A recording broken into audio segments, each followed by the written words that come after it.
Friends, welcome to my blog.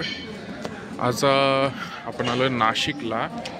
खूप म्हणजे सकाळी खूप धावपळ झाली, त्यामुळे थोडा इश्यूज होते तो रहने दो फिर. की निघताना कशी इन्फॉर्मेशन देणी आणि कधी निघायचं आहे काय निघायचं. सकाळी खूप घाई झाली होती. भुसावळवरनं मी निघालो होतो. आता नाशिक बसस्टँड रेल्वे स्टेशनवरती होतो मी, नाशिक रोडला. अभी मजा आएगा ना भिड़ो. इथून आपल्याला जायचं आहे युनिव्हर्सिटीमध्ये.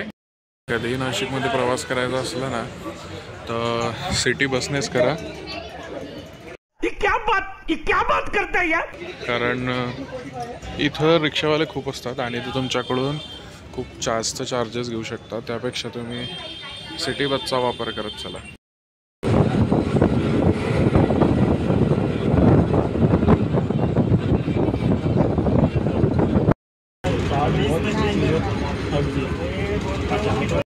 तर आपण आलो संदीप फाउंडेशनमध्ये. माझा मागचा ब्लॉगसुद्धा होता संदीप फाउंडेशनचा, मी पिन ड्रॉप केलेला आहे. ह्या गेटावरनं इथून असं चढत इकडून यायचं लागतं. तसं इकडून पण पायऱ्या आहे आणि इकडून पण जागा आहे. असा सुंदर असा नॅचरल व्ह्यू आहे आणि काही बिल्डिंगचे स्नॅपसुद्धा दाखवतो. इस लड़की के बारे में और डिटेल्स निकालनी पड़ेगी. माझ्या मागे जे दिसत आहे त्या कॉमर्स मॅनेजमेंट, कॉम्प्युटर्स डिपार्टमेंट, फार्मास्युटिकलच्या सर्व बिल्डिंग्स आहे. आणि एवढं तर नक्की आहे की इथं कधीही येताना आपण जर पाण्याची बॉटल नाही आणली तर खूप थकावं लागेल. कारण इथं एवढे चढ उतार आहे की जीव खालीवर होतो डायरेक्टली. मला सुद्धा थकवा लागून गेला आहे. तुम्ही एका जागी बसलेलो आहे. आपल्याला जायचं आहे त्या बिल्डिंगला आणि तिथं जाऊन RPHचं थोडं स्टडी करायचं आहे. त्याच्यानंतर आपण समथिंग 3-1 वाजेला परत निघणार आहोत मित्राकडे. 75 एकरच्या वरती कॉलेज आहे संदीप फाउंडेशन. आणि एवढ्या कॉलेजमध्ये आतापर्यंत 100 मुलं बघितली. जेवढे मोठे कॉलेज असतं ना तेवढे जास्त स्टुडंट असतात आणि प्रेझेंटी त्यांची तेवढीच कमी असते. भाई आपका नॉलेज तो कमाल का है भाई. का आमच्याकडच्या कॉलेजांमध्ये गर्दी मावत नाही. बेंचेस नसता विद्यार्थ्यांना. हे भगवान ये क्या हो रहा है. आणि इथं आहे की स्टुडंटच दिसत नाही. चांगलं लिटरली पूर्ण ब्लॉक खाली आहे. समोरची O बिल्डिंग आहे, तिथं ॲडमिनिस्ट्रेटिव्ह डिपार्टमेंट्स असतात. तिथे काही स्टुडंट आहे, परंतु लिटरली पूर्ण खाली आहे कॉलेज. आणि कसं आहे की अशा कॉलेजेसमध्ये एन्जॉयमेंट पण तेवढाच होतो जेवढं एज्युकेशन होतं. Thanks, love you. मोठमोठे कॉलेजेस ऑटोनॉमस होत आहे कारण गव्हर्मेंट त्यांना तेवढा फोर्स केला जातो की तुम्ही ऑटोनॉमस करा आणि स्वतःचं जे इन्फ्रास्ट्रक्चर आहे ते डेव्हलप करा. उनका सुख है मेरा सुख है, उनका दुख है मेरा दुख है. संदीप युनिव्हर्सिटीचं इन्फ्रास्ट्रक्चर एकदम जबरदस्त आहे, म्हणजे की बघण्यासारखं आहे. थँक्स.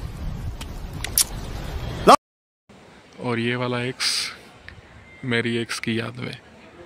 औरत का चक्कर बाबू भैया, औरत का चक्कर बहुत बेकार होता है. सही है.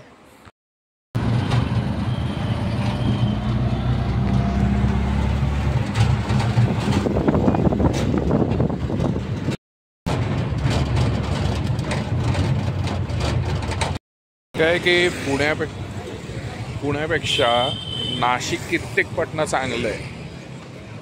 भलेही नाशिक छोटासा का असे ना, परंतु नाशिकचं जे नेचर आहे ते. औरत का चक्कर बाबू भैया, औरत का चक्कर. नाशिकचं जे नेचर आहे ते एकदम चांगल्या प्रकारचं आहे. ये क्या बात करता है यार. म्हणजे पुण्यामध्ये कधी किती असं कितीही चांगलं नेचर असलं तरी नाशिक सिटी खूप कॉस्टली नाही आहे आणि स्वस्त आहे.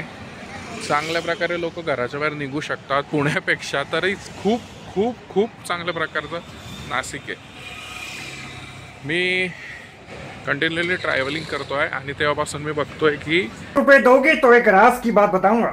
हाँ. नाशिकचे रोड आणि ते पण खूप चांगलेले बघा. KFC आणि पिझ्झा हट एकाच ठिकाणी. त्याचबरोबर असे मोठमोठाले शॉप्स, कॅफेज, छोटे छोटे खूप चांगल्या प्रकारे नाशिक डेव्हलप झालेलं आहे. KBT सर्कलला मित्राच्या रूमवरती. त्यानंतर फ्रेश होऊन मी थोडं माझं PhDचं काम करणार आहे आणि त्याच्यानंतर आपण निघणार आहे जेवणाला फ्रेंड सर्कल बरोबर. बेकारी नहीं है अपन, बहुत पैसे अपने पास. तोपर्यंत तुम्ही व्हिडिओ एन्जॉय करा. आहे KBT सर्कल. KBT सर्कलपासून इकडे जेहान सर्कल आहे आणि इकडे CBS आहे. आणि या KBT सर्कलच्या इकडे जायचं आहे आपल्याला जेवणाला. आणि इथून रोड क्रॉस केल्यावरती समोरचा जो मॅथट्रिक्स नावाचा बंगलो दिसतोय, याला की भूत बंगला सुद्धा असं म्हणू शकता तुम्ही. हा भूत बंगला. इथं आहे आपल्या मित्राची रूम आणि त्या रूमवरती आपल्याला जायचं आहे. चला.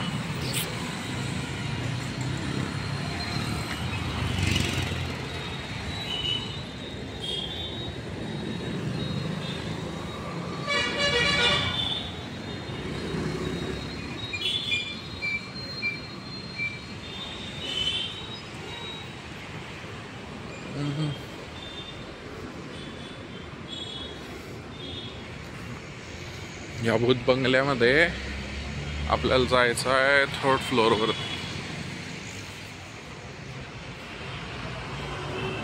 आणि आमचे उदय दादा. मध्ये आल्यानंतर एक फेमस हॉटेल आहे माझी आणि ती आहे स्वाद. हे बघा, मी जवळजवळ 3ऱ्यांदा नाशिकमध्ये कॉलेज रोडला आलेलो आहे आणि इथं जेवणासाठी आलेलो आहे. तंदूर खावं असं वाटतं आहे, त्यामुळे जेवणाचा बेत कॅन्सल केला आहे.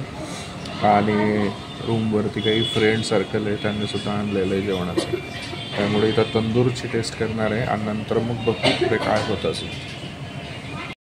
आपण मागवलेलं आहे तंदूर आणि अजून सांगितलेलं आहे त्यांना बिर्याणी. लागली तर बिर्याणी मागवणार आहे, बाकी नाही. जेवण झालं आहे आणि काही शॉपिंग होती ती सुद्धा केली. दारू नाही रे बाबा, दवाई आहे. ही शॉपिंग माझी नव्हती, माझ्यासाठी ही मी शॉपिंग केलेली नाही आहे. फॅमिलीतल्या मेंबर्ससाठी केलेली आहे. आता जातोय रूमवरती.